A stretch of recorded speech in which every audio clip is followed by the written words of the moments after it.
I was $4.73 short. Standing in the checkout line at Henderson's Market with a cart full of groceries I couldn't quite afford, I could feel the eyes of the people behind me digging into my spine. I tried not to panic. Tried to do the math again in my head even though I'd already done it 5 times between the bread aisle and the frozen peas. But the truth didn't change, I didn't have enough. I could feel my cheeks burning.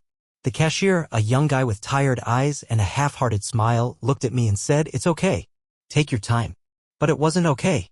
I was 38 years old with a college degree, a mortgage in default, a car that coughed every time I turned the key, and a bank account that read $16.82. And now I was the woman holding up the line at the grocery store. I opened my wallet one more time, hoping money had magically grown between the receipts and old coupons. It hadn't. I started to reach into the cart to pull something out, maybe the almond milk or the chicken thighs, when a voice behind me said, "Don't." I turned. An older woman stood there. Mid-60s maybe. Silver hair pulled into a soft bun. Denim jacket. Warm eyes. She smiled at me, kind and steady. "I've got it," she said. I blinked. "What?" She stepped forward, handed a crisp 20 to the cashier without breaking eye contact with me. "Pay it forward someday. That's all I ask." I stood there frozen. Embarrassed. Grateful. Ashamed. Relieved. All at once. I can't let you do that." She laughed. "You're not letting me. I'm doing it." The groceries were bagged. The line moved on. And I walked out into the parking lot in a daze, tears stinging my eyes, heart racing like I just survived something catastrophic. She was gone. Just disappeared. Like an angel with a wallet. And I didn't even get her name. That should have been the end. But it was just the beginning. Because 3 days later I saw her again. And what she told me next would change my life completely. I spotted her near the back of a small thrift store on Jefferson Street. She was holding up a purple scarf to the light, squinting like she wasn't sure if the color was bold or ridiculous. I almost didn't say anything. Part of me was afraid she wouldn't remember me, or worse, that she would, and wish I'd just left it alone. But then she turned, caught my eye, and smiled. "Hey, grocery girl," she said like it was the most natural thing in the world. I laughed, caught off guard. "You remember me?" "I remember everyone I helped," she said. "Comes with the territory." She tucked the scarf under her arm and walked toward me like we were old friends meeting for coffee. "I didn't get to say thank you," I blurted. She waved it off. "You said it. With your eyes, with your silence, with that stunned little smile. It was enough." We stood there for a moment in that thrift store, between shelves of chipped mugs and dusty VHS tapes, just being. Then she asked, "Want to grab some pie?" And I did. I didn't know why. I wasn't in the habit of sitting down with strangers who paid for my groceries and gave me nicknames. But something about her felt safe. Familiar, even though I'd never seen her before that checkout line. We went to a tiny diner 2 blocks away. The kind with cracked red booths and a jukebox that still played Patsy Cline. She ordered cherry pie and coffee. I got apple and water. She made fun of me for that. "Apple's the pie you order when you don't want to admit you're sad," she said. I raised an eyebrow. "And cherry? Cherry means you've made peace with chaos. Tart? Sweet? Stains your fingers. Like life." I laughed. "That's oddly specific." She shrugged. "So am I." Her name was Marla. She lived alone. Didn't say much about her past, but I caught pieces: widowed, no kids, retired from something involving too many spreadsheets and not enough humanity. "I like helping people," she said, sipping her coffee. "Always have. Always will. Some people knit. Some people do yoga. I cover grocery bills." "But why me?" I asked. She looked at me with those steady, no-nonsense eyes. "Because you were drowning quietly. And I don't let people drown when I've got a rope in my hand." I didn't know it yet, but Marla wasn't just a kind stranger. She was about to become the most important person in my life. After that pie and coffee afternoon, I figured that was it. A sweet fluke. A weird, beautiful moment in a string of awful months. Something I'd remember when life felt too heavy again. But then she called. At first, I thought it was a scam. I didn't even remember giving her my number. Maybe she got it from the receipt, or maybe I said it out loud and didn't realize. Honestly, I was too mentally scrambled lately to trust my own memory. "Hey, grocery girl," she said. "I'm making soup. You like soup?" It was such a bizarre question that I laughed out loud. "I mean, yeah. I'm pro-soup." "Good," she said. "Because I made enough to feed an army and the army canceled. Come over. I hate leftovers." I hesitated. But my fridge had half a bottle of mustard and a suspicious container of something greenish I didn't want to examine. So I said yes. She lived in a little blue house on the edge of town, with wind chimes that made soft music and a porch swing that looked like it had stories of its own. Inside, it smelled like thyme and roasted garlic and something warm I couldn't name. There were books stacked everywhere. Plants with names like Harold and Phyllis. A radio softly playing Billie Holiday. "I don't do small talk," she said, handing me a bowl of soup. "I do real. You good with that?" I nodded. "Honestly, I'm kinda starving for it." We ate in silence for a few minutes. It was the best thing I'd tasted in weeks. Not just the flavor, the feeling. Like the soup was wrapping itself around my heart. "You look like someone who used to have plans," Marla said, not as a judgment, but like a gentle observation. I looked down at my spoon. "I had a lot of them. What happened?" "Life," I said. She nodded. "It's rude like that." I told her a little.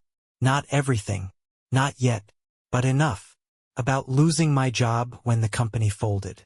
About the guy I thought I'd marry, who ghosted the moment I got too heavy. About the bills piling up like bricks on my chest.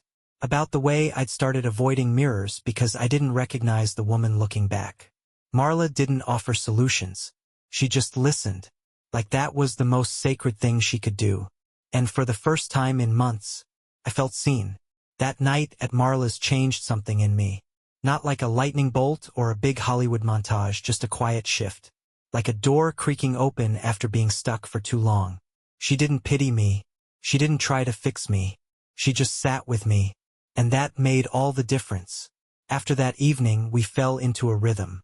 Unspoken at first, then slowly stitched together like a ritual. Tuesdays were soup nights. Fridays, we met at the farmer's market, even when I couldn't afford to buy anything. She always handed me a bag of apples or carrots like it was no big deal. "This one's bruised," she'd say, shoving it into my arms. "Useless to me. You're doing me a favor." I'd smile and pretend to believe her. Some days we said a lot. Others we barely spoke. One day, I showed up at her place with puffy eyes and a trembling jaw. She didn't ask what happened. Just opened the door, handed me a cup of tea, and pulled a blanket over my legs while I curled into her couch. She sat across from me and knit in silence while I cried. No pressure. No timeline. Just presence. That kind of quiet love changes you. Bit by bit, I began to return to myself. I updated my resume, reached out to old friends, stopped skipping meals, started going on walks again, even when the air bit my skin. And I told Marla things I hadn't told anyone. About the panic attacks that came at 3 a.m., stealing my breath like a thief. About the way I stared at the ceiling some nights, wondering if anyone would actually notice if I disappeared. About how tired I was. Not sleepy tired, but soul tired. And one night, after a long silence, Marla said something that stuck to my ribs. "You don't have to be okay to be lovable. You know that, right?" My eyes welled up again. "No," I said quietly. "I don't think I did." She smiled. "Well, now you do." From then on, I didn't try so hard to seem fine around her. And in return, she let me see pieces of her. Her grief. Her regrets. Her late husband's favorite song. The letter she never sent to her sister. It became our unspoken agreement. We carried each other. Not because we had to, but because we could. The first time Marla showed me her garden, it was mid-April. She walked me through the creaky side gate behind her house and said, "I've got a graveyard of failures back here. Want a tour?" But it wasn't a graveyard. It was life everywhere.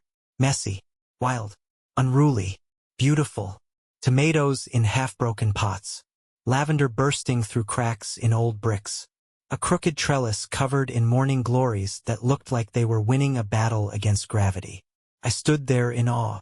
"This is all you?" I asked. She grinned. "Me and a few dozen YouTube tutorials." She handed me a pair of gloves. "You're helping today." "Helping with what?" "Resurrecting what I nearly gave up on." I laughed, but she wasn't joking. We pulled weeds, planted seeds. I got dirt under my nails for the first time in years. And as I pushed my fingers into the earth, something inside me softened. There's something about digging into the ground, about the quiet patience of planting, that makes you feel a little more human. Like maybe, even after everything, there's still something worth growing. Marla told me stories as we worked. About her husband, James, and how he used to sing to the cucumbers like an idiot. About the first time she tried to grow basil and ended up with what she called demonic mint. About how, for a long time, she didn't step foot in the garden after he died. I thought if I kept it alive, I'd miss him more, she said. But one morning, I looked outside and saw a sunflower growing between the stones. I didn't plant it. It just showed up. Like life was reminding me it wasn't done. I stared at her, stunned. She looked at me. You remind me of that sunflower. I blinked. What? Tall and awkward? She laughed. No. Unexpected. Beautiful. Stubborn. Showing up where nobody thought you would. I didn't know what to say, but something bloomed in my chest that hadn't been there in a long time.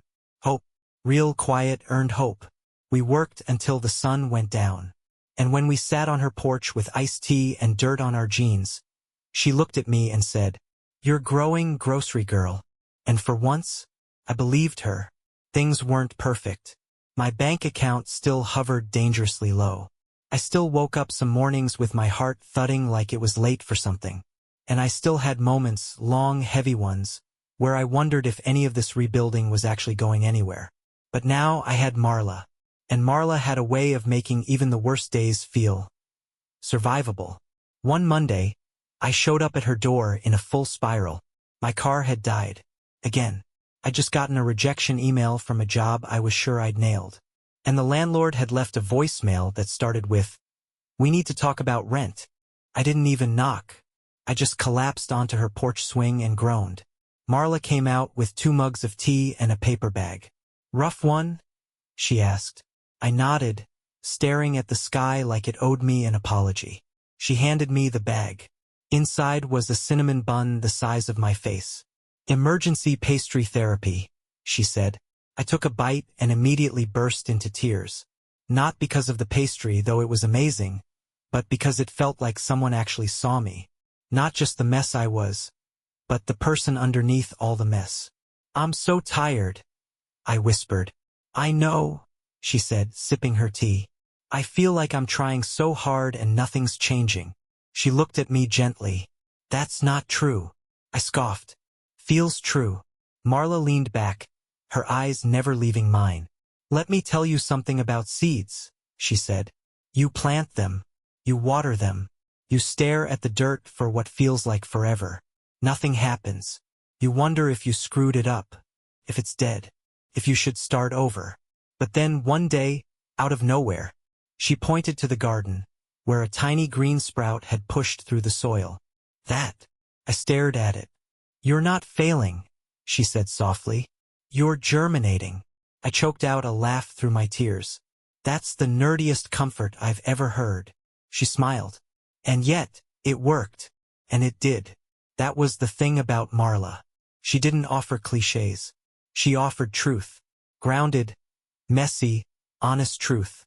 And slowly, her truth became mine. I started noticing my own sprouts.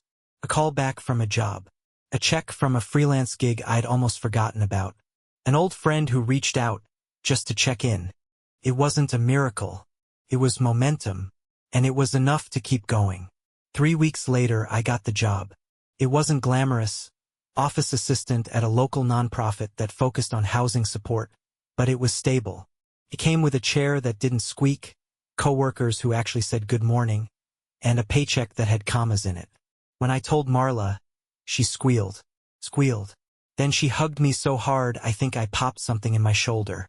"I'm making lasagna," she said. "The good kind, not the low-fat one. We're celebrating." I laughed, but something about it didn't feel real yet. Like if I blinked too fast, it might disappear. She noticed. "You don't have to pretend you're not scared," she said, pulling out her casserole dish. "I'm not," I lied. She raised an eyebrow. "Okay. I'm terrified." There it is. I sank into the kitchen chair and buried my face in my hands.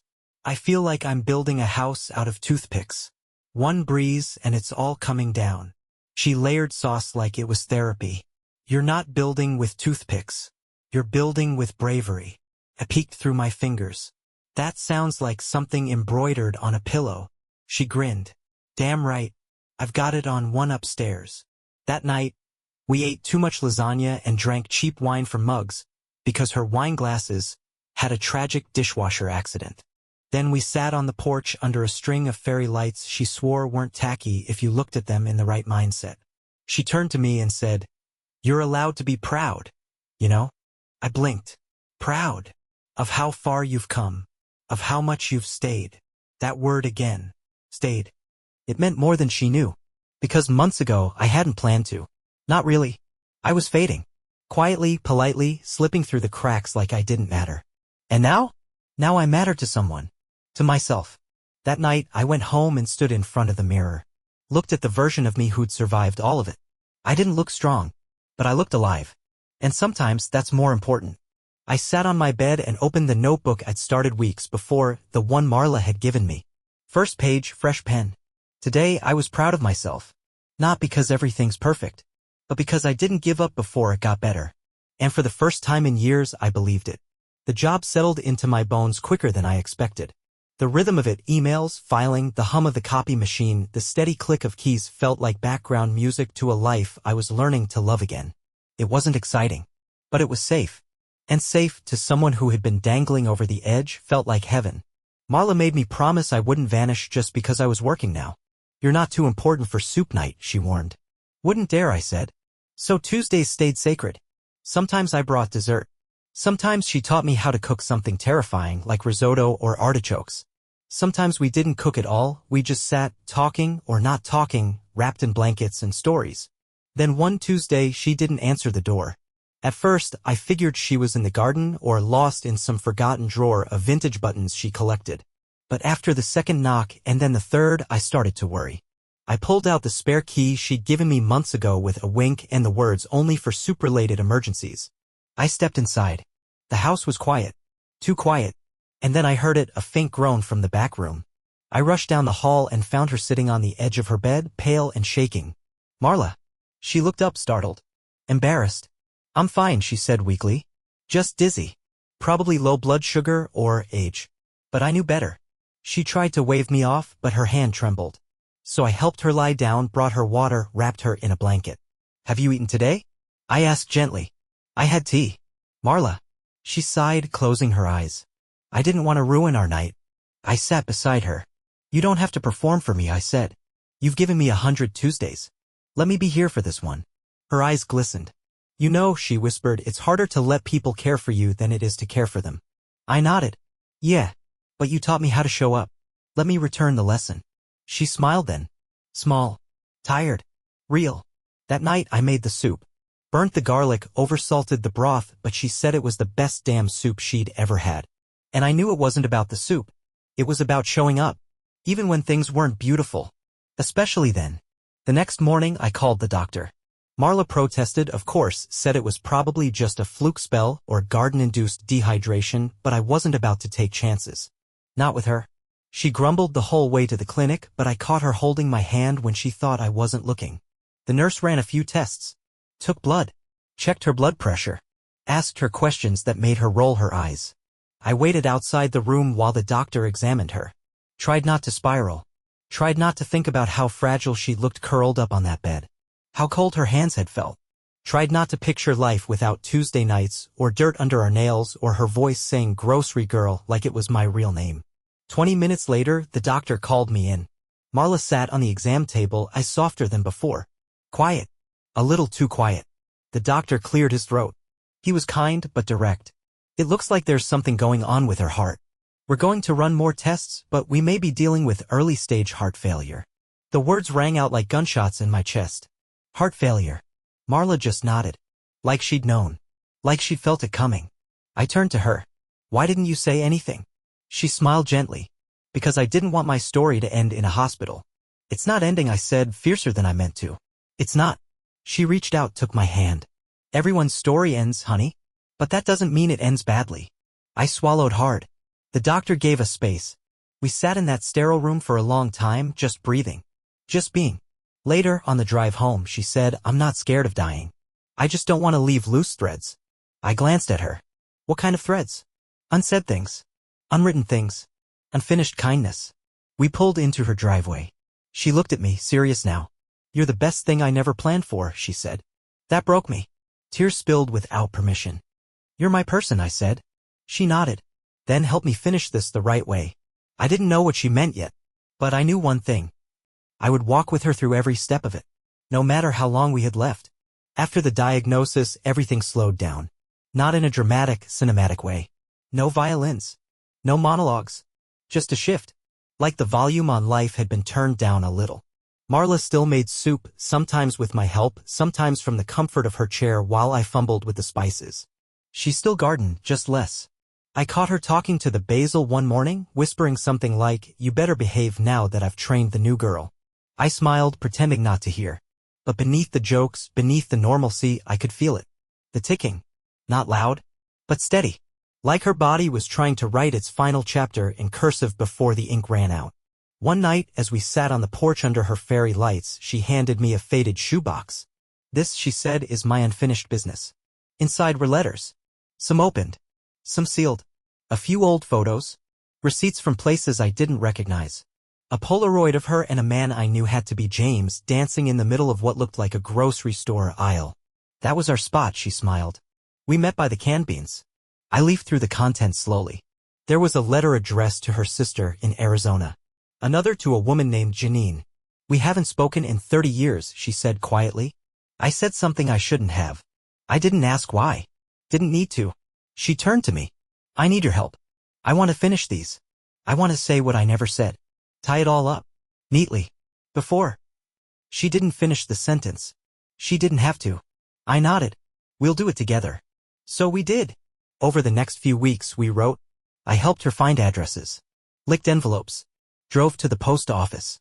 She dictated when she was tired, wrote when her hands were steady. And every letter was a thread. Connecting past to present. Regret to forgiveness. Silence to closure. She told me stories that had never passed her lips. About losing a child before James.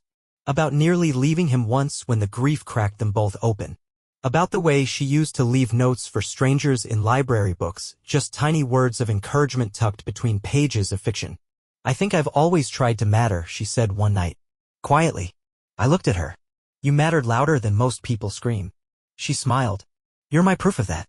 And in that moment I realized, helping Marla finish her story was helping me rewrite my own. One sentence at a time. By mid-June, the garden was bursting with color. Wildflowers spilled over stone borders. Tomatoes ripened like tiny red suns. The lavender swayed in the breeze like it was dancing just for her. Marla stood at the edge of the garden with a cane in one hand and a watering can in the other. She was slower now. Her breath sometimes caught mid-sentence. But her spirit? Still sharp as ever. I walked up behind her. Looks like chaos, I said, smirking. She smiled. The best kind. That afternoon, we hosted a garden picnic. Just a few people, some from the neighborhood, others I'd never met. A couple of folks from the nonprofit where I worked. A librarian Marla hadn't seen in 10 years. A woman named Janine, the one from the letter, who showed up holding peach cobbler and shaky forgiveness. They hugged in the middle of the yard. No drama. No speeches. Just time healing what words once broke. Later, I found Marla watching from her porch swing, quiet tears in her eyes. You okay? I asked. She nodded. I'm full. In all the right ways. We sat side by side, sharing a slice of pie. You know, she said, when I first met you, I didn't think I'd live to see another summer. I turned to her, startled. She smiled. I was tired, grocery girl. Bone deep. Done. And then you showed up all cracked and trembling and trying not to cry over chicken thighs. I laughed. She didn't. You reminded me why I stayed, she said softly. You gave me a reason to keep pouring, even when my cup felt empty. My throat clenched. I thought you were the one saving me. She looked out at the garden, the guests, the golden light. Maybe we saved each other. That night, when everyone left, she gave me a box. Wooden. Hand-carved. Heavy with something I didn't yet understand. I want you to have this when it's time, she said. I opened it slowly. Inside, her journals. 20 years of them. I wrote every day, she said. Even when nothing happened. Especially then. I ran my fingers over the worn covers. Pages thick with ink and life. This is your whole heart, I whispered. She nodded. And now it's yours to carry. To keep. To continue. Tears fell freely. She didn't wipe them away. Promise me, she said, voice shaking, you'll tell people they matter. That their pain isn't invisible. That their staying is enough. I wrapped my arms around her. I promise. And I meant it. With everything I had. The last time Marla went to the garden, she asked me to walk her. She wore a straw hat too big for her face and a floral scarf that didn't match anything but somehow made her look like magic. The cane tapped softly on the stone path. She stopped in front of the sunflowers, tall, golden, almost arrogant in their brightness. Do you remember what I told you about them? She asked. I nodded. That I reminded you of one. She smiled. Still do. We stood there for a while, just breathing the summer in. The scent of soil and warmth. The rustle of petals against wind. The sound of life refusing to be quiet. Then she turned to me. It's time, she said. I knew what she meant. Not right that minute. But soon. The kind of soon you feel in your bones before it arrives. The kind that makes the air feel heavier, slower, sacred. That week I spent every night at her house. I made her meals she barely touched. Read aloud from her old journals when her hands got too tired to turn pages. Helped her sort photos into little piles, keep, send, burn, she'd say, without looking. One afternoon, she pointed to a photo of her and James, young and messy and in love. I want that one buried with me, she said. Tell the dirt he's already waiting. I didn't ask questions. Didn't cry. Just nodded like I was capable of carrying the weight she handed me. But inside I was breaking. One hairline crack at a time. The day it happened was quiet. Birdsong. Morning light. A half-finished crossword on the kitchen table. I went to check on her like I always did. She was in bed. Still. Peaceful. Hands folded on her chest. The scarf she always wore was draped over her pillow like she'd left it for me.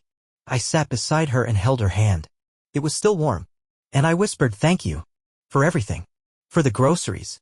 For the soup. For the garden. For staying long enough to change my life. I didn't call the hospice nurse right away. I just stayed there with her a little longer. Because the world was going to keep spinning. But for a moment I needed it to pause. To let me say goodbye. To let me hold the silence that came after a life well lived. And to let me carry her story into the light. Where it would never be lost. The funeral was simple. Exactly how Marla wanted it. No long eulogies. No religious fluff. Just a gathering in her backyard among the lavender and tomatoes and sunflowers she'd coaxed into existence. We used her favorite blanket as a tablecloth. Played her favorite songs on an old speaker. Served her soup recipe, the one she taught me by heart, with crusty bread and fresh herbs. People came. More than I expected. Neighbors. Former coworkers. People she'd written letters to over the years. One man drove in from another state, said Marla once left a note for him in a used bookstore copy of The Alchemist that said, "You matter more than you know. Stay." He never forgot it. Turns out she'd been dropping breadcrumbs of kindness all over the world. Quiet little miracles. Tiny lifelines. No fanfare, no spotlight. Just one person at a time. I gave the only speech. Didn't plan it. Didn't write it. Just stood up with her scarf in my hands and said, "She saved me when I didn't even realize I was drowning." Not with grand gestures. Not with speeches. Just by showing up. Again and again. And now it's our turn to keep showing up for others and for ourselves. Afterward, I buried the photo of her and James beneath the tallest sunflower. Tell the dirt he's already waiting, she'd said. So I did. And as the sun dipped low, I sat in the garden and opened one of her journals. I didn't know which one to start with, she'd written dozens.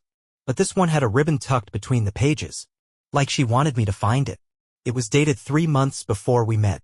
The entry read, "I think I'm disappearing." Not in a dramatic way. Just soft around the edges. I don't know if I'll ever matter again. But I still hope someone finds me. Even if it's just for a moment. I ran my fingers over the ink. She had been found. And now it was my job to pass that on. The next morning I returned to the same grocery store where we first met. I bought 2 bags of groceries. Waited. Watched. Until I saw a woman, maybe mid-40s, eyes tired, face tight with shame, slowly putting back a carton of eggs. I stepped forward. "I've got it," I said. She looked at me, startled. "You don't have to, eh?" "I'm not letting you," I smiled. "I want to." And just like that, a new story began. That first grocery moment after Marla passed cracked something wide open in me. Not in a painful way. In a real way. Like someone tore off the last bandage and underneath, there was skin. Healing. Tender. But alive. From that day forward, I carried her memory like a mission. Not loud. Not dramatic. But deliberate. I started doing what she used to do. leaving small notes in random places, inside library books, taped to lampposts, tucked under windshield wipers. Some were simple. You are not invisible. Stay, please. You've survived 100% of your worst days. Keep going. Some were personal. I used to cry in this same parking lot. You're not alone. I didn't sign them. Marla never had. But I knew. Somewhere someone was finding them. And feeling them. That's what she did. She planted without demanding to see the harvest. I joined an online support group. Not as a mentor or some self-proclaimed wise soul. Just as someone who knew what it was like to stand at the edge and not fall. I told my story. About the groceries. The soup. The garden. The journals. The porch light that always stayed on. And people responded. One woman messaged me privately. I was going to end things this weekend, but now I think maybe I'll stay. Just a little longer. That night I wept. Not out of sadness. Out of something deeper. Impact. This wasn't about saving people. Marla never saved me in the fairy tale way. She witnessed me. And that changed everything. I started writing again. Not just in my journal. But publicly. Blog posts. Little essays. Stories. One even got published on a mental health platform. They titled it, "The Woman Who Paid for My Groceries Saved My Life." I wanted to change it. But I left it. Because it was true. I moved into a small apartment near the same park where Marla and I used to walk. Planted a garden on my balcony. Basil mostly. And one stubborn sunflower that bloomed sideways but refused to die. I named it Marla. Every Tuesday night I still made soup. Just for me. Or sometimes for a neighbor. Or sometimes for no one. And left it in Tupperware containers outside the building with a sticky note. Take what you need. Some days the containers disappeared in minutes. Some days they stayed. But I didn't stop. Because she wouldn't have. Because someone somewhere was hungry for more than food. They were hungry for proof that someone gave a damn. And now, that someone was me. One Tuesday evening, nearly a year after she passed, I got a letter. Handwritten. No return address. Just my name in big, careful script. Like someone who hadn't written anything in a while but really wanted to get it right. Inside was a folded piece of stationery and a photo. The photo stopped my heart. It was of Marla, sitting on our bench in the park years ago, smiling, a book open in her lap, a pigeon perched boldly on her shoulder like they were in on some private joke. On the back it said, "She talked about you every week." My hands trembled. I opened the letter. "Dear grocery girl, you don't know me, but I knew her. I sat beside her once on that bench in the park. I was not okay. I had just come from the doctor. Stage 3 diagnosis. Alone. Numb. Angry. I didn't say a word to her for 20 minutes. She didn't push. Just sat there. Quiet. Steady. Like a lighthouse that had nowhere else to be. Eventually I cracked. Told her everything. She didn't flinch. Didn't try to give me some everything happens for a reason speech. She just listened. Then she said, "Sometimes it's okay to be a storm. Just don't blow yourself away." I never forgot that. She gave me your name. Said you were her legacy. Said you reminded her why she still showed up. I've been following your story ever since. Quietly. From the sidelines.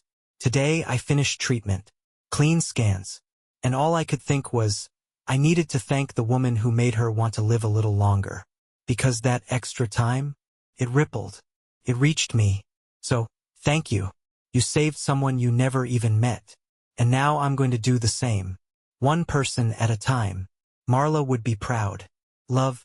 A storm who stayed. I cried so hard I couldn't breathe. Because the bench. The soup. The seeds. The scarf. The sitting still when everything screamed to run. It meant something. Marla wasn't gone. Not really. She was in every sunflower. Every sticky note. Every bowl of soup. Every person who read a letter, or found a note, or sat in silence beside someone else and chose to stay. And me? I wasn't grocery girl anymore. I was the keeper of her light. And I was just getting started. One Tuesday evening, nearly a year after she passed, I got a letter. Handwritten. No return address. Just my name in big, careful script. Like someone who hadn't written anything in a while but really wanted to get it right. Inside was a folded piece of stationery and a photo. The photo stopped my heart. It was of Marla, sitting on our bench in the park years ago, smiling, a book open in her lap. A pigeon perched boldly on her shoulder like they were in on some private joke.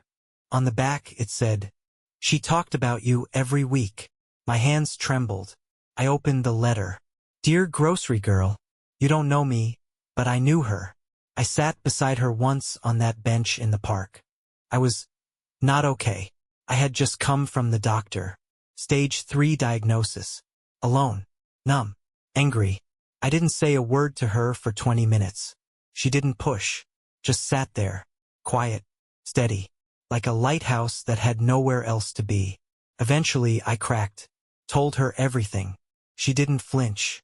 Didn't try to give me some everything happens for a reason speech. She just listened. Then she said, "Sometimes it's okay to be a storm. Just don't blow yourself away." I never forgot that. She gave me your name. Said you were her legacy. Said you reminded her why she still showed up. I've been following your story ever since. Quietly. From the sidelines. Today I finished treatment. Clean scans. And all I could think was, I needed to thank the woman who made her want to live a little longer. Because that extra time, it rippled. It reached me. So, thank you. You saved someone you never even met. And now I'm going to do the same. One person at a time. Marla would be proud. Love. A storm who stayed. I cried so hard I couldn't breathe. Because the bench. The soup. The seeds. The scarf. The sitting still when everything screamed to run. It meant something. Marla wasn't gone. Not really. She was in every sunflower. Every sticky note. Every bowl of soup. Every person who read a letter, or found a note, or sat in silence beside someone else and chose to stay. And me? I wasn't grocery girl anymore. I was the keeper of her light. And I was just getting started. That night, after reading the letter, I couldn't sleep. I walked to the park, the one with our bench. It was quiet. The kind of quiet that doesn't feel lonely. Just full of memory. I sat down, pulled Marla's scarf tighter around my neck, and looked up at the stars. The plaque we'd had engraved after her passing was still there. For Marla, who taught us that staying is strength. I ran my fingers over the words, thinking of all the people who'd sat here since. All the stories shared. The tears. The laughter. The silences that said more than words ever could. A soft shuffle of footsteps behind me made me turn. A girl. Maybe 20. Hoodie up. Hands buried deep in her sleeves. She hovered near the edge of the bench. "You can sit," I said gently. She hesitated. Then did. We sat in silence for a few minutes. She stared at her shoes. I stared at the sky. "I don't really know why I came here," she said finally. I nodded. "That's okay. You don't have to." She glanced at me. "I read about this bench," she said. "My friend told me. Sometimes people just show up and listen?" I smiled. "That's true." More silence. Then she said, "I lost my mom last month, and everyone keeps telling me to be strong. But I don't think I can be." I looked at her. "You don't have to be strong. You just have to stay." She started to cry, and I didn't say anything. Just sat there steady, quiet, present, just like Marla had done for me. Eventually, she wiped her cheeks with the sleeve of her hoodie. "What's your name?" she asked. I hesitated, then smiled. "Just someone who was saved by this bench, too." She nodded like that made perfect sense. Before she left, she reached into her backpack and pulled out a sticky note. She scribbled something down and stuck it to the underside of the bench. Then she walked away. After she was gone, I bent down and read the note. Today I sat beside a stranger, and for a little while, the world didn't hurt as much. My chest tightened with something fierce and full. This was it. The work. The quiet, invisible, soul-saving work. Not everyone would see it. Not everyone would understand it. But it would continue. Because people still needed benches. Still needed ears. Still needed reasons to stay. And I had one job now. Keep showing up. Summer melted into fall. Leaves turned to flame. The park grew quieter, slower. But the bench? The bench never stayed empty for long. I started leaving a little sign beside it. Not official, just hand-painted on a piece of wood I found in Marla's garage. Sit. Breathe. You're allowed to be human here. People noticed. Some sat quietly, just needing space. Others talked. One man sat next to me and said nothing for 20 minutes. Then, without warning, he whispered. I haven't said her name out loud in 2 years. Can I say it here? I nodded. He said, Claire. And then he wept. A teenager came by after school one day, scuffed sneakers and storm in her eyes. She sat down and muttered, I hate everyone. I chuckled. Even me. She smirked. Give it time. We sat there for an hour. She didn't spill her story. She didn't need to. Being there was the story. Another woman brought a bouquet of sunflowers and said, My sister used to come here. You talked to her once. She never forgot it. She left the flowers in front of the bench and walked away without another word. Some days I wrote. Others I just witnessed. And more often I began to notice other people were sitting down with strangers too. It wasn't just me anymore. A man with a kind smile and a stutter brought extra coffee every Thursday and waited for someone to join him. A single mom began leaving little notes in the bushes for kids who walked by. You're brave. You matter. I'm proud of you. A woman set up a little donation bin for coats when the weather dipped below 40. It spread. Not like wildfire, but like wildflowers. Quiet. Persistent. Beautiful. One evening I returned to the bench and found a small envelope taped to the backrest. It had no name, no markings, just one word. Legacy. Inside was a photo. Of me. Sitting on the bench, notebook open, sun behind me like a crown I never asked for. On the back, someone had written, This is what hope looks like when it sits down and listens. I pressed the photo to my chest and let the tears come. Because it wasn't about me. It never was. It was about all of us. All the souls who stayed. And all the souls still deciding to. I got an email from a publishing house. Subject line. Your story found us. At first, I thought it was spam. But when I opened it, I found something very real. They had read my blog. The post about Marla. The bench.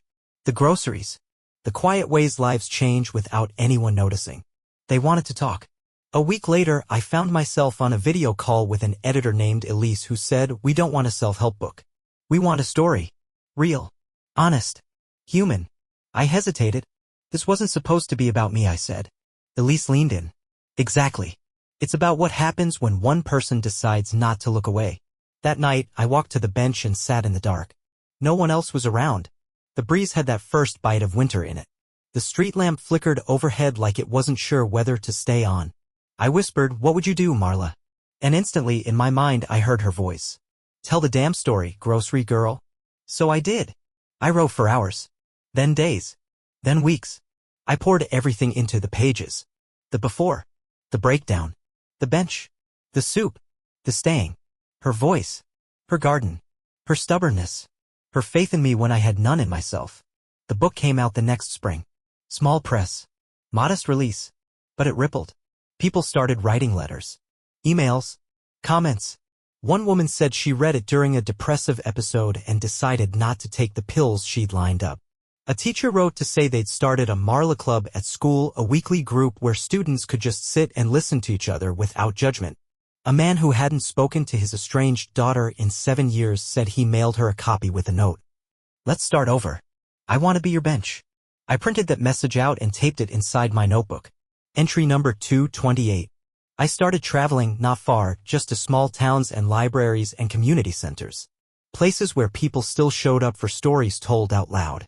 And every time I shared Marla's story, I ended with the same words. There is someone out there who doesn't need you to fix them. They just need you to sit beside them. That's where healing begins. People always cried. Not big, dramatic sobs. Just quiet tears that had been waiting for permission. And I always stayed after, waiting to listen. Because that's what she would have done. And because now. It was my bench too. 2 years after Marla passed, the city finally replaced the old bench. It had started to splinter. The plaque was weathered. The boards creaked under weight that wasn't just physical. At first, I was furious. This bench is sacred, I told the park manager. She smiled kindly. We know. That's why we're doing this, right? And they did. The new bench was sturdy, wide, beautifully crafted from reclaimed oak. But more than that, they kept the heart. They installed a new plaque, larger than the last. It read, "The Marla bench. For anyone who needs to sit, to grieve, to breathe, to stay. You are not alone."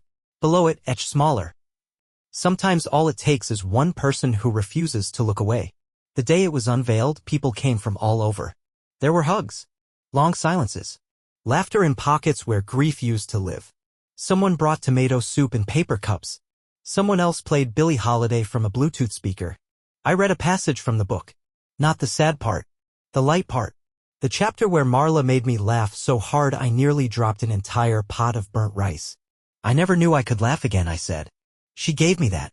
Afterward, a little boy came up to me, maybe 8 or 9, and handed me a folded napkin. "I wrote something," he said, "for the lady." I opened it. "Thank you for being nice to the world. My mom says you're a real-life helper. I think you're a superhero."